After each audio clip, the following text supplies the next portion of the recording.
എല്ലാവർക്കും നമസ്കാരം. ഇന്ന് ഞാൻ കുക്ക് ചെയ്യുന്നത് ട്യൂണയാണ്. ടിന്നിൽ കിട്ടുന്ന ട്യൂണയില്ലേ, അതുകൊണ്ട് വളരെ വേഗത്തിൽ ഒരു തോരൻ. അപ്പോൾ നമുക്ക് നോക്കാം അതിനെന്തൊക്കെയാണ് ആവശ്യമെന്ന്.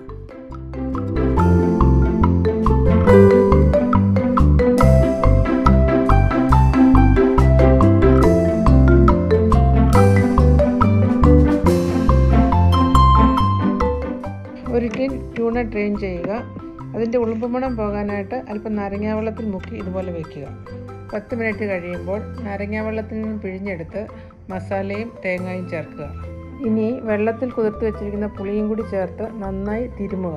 ഇനി ഒരല്പനേരം മസാല പിടിക്കാനായി ഇത് മാറ്റി വയ്ക്കാം. ഒരു ചീനച്ചട്ടിയിൽ എണ്ണ ചൂടാക്കി കടുകും ഉലുവായും വറ്റൽമുളകും മൂപ്പിക്കുക. അത് മൂത്ത് കഴിയുമ്പോൾ കറിവേപ്പിലയും ഇഞ്ചിയും ചേർക്കുക. അതിൻ്റെ കൂടെ അരിഞ്ഞു വച്ചിരിക്കുന്ന പച്ചമുളക് കൂടി ചേർക്കുക. ഇത് നന്നായി ഇളക്കി നമുക്ക് വഴറ്റിയെടുക്കാം. ഇനി ഇതിലേക്ക് സവാള അരിഞ്ഞതും ഉപ്പും കൂടി ചേർക്കുക. എന്നിട്ട് അതൊരു ചെറു തീയിൽ ഇളക്കി നന്നായി വഴറ്റിയെടുക്കുക. ഇത് വളരെ വേഗം ഉണ്ടാക്കാൻ പറ്റുന്ന ഒരു പീരക്കറിയാണ്. ഇനി നമുക്ക് മസാല പിടിക്കാൻ മാറ്റി വെച്ചിരിക്കുന്ന ആ ട്യൂണ അങ്ങോട്ട് ചേർത്ത് കൊടുക്കാം. ഇനി മൂടി വെച്ച് ചെറു തീയിൽ ഒരു 5 മിനിറ്റ് വേവിച്ചെടുക്കാം. ഇനി മൂടി തുറന്ന് എല്ലാം കൂടി ഒന്ന് ഇളക്കി യോജിപ്പിക്കുക.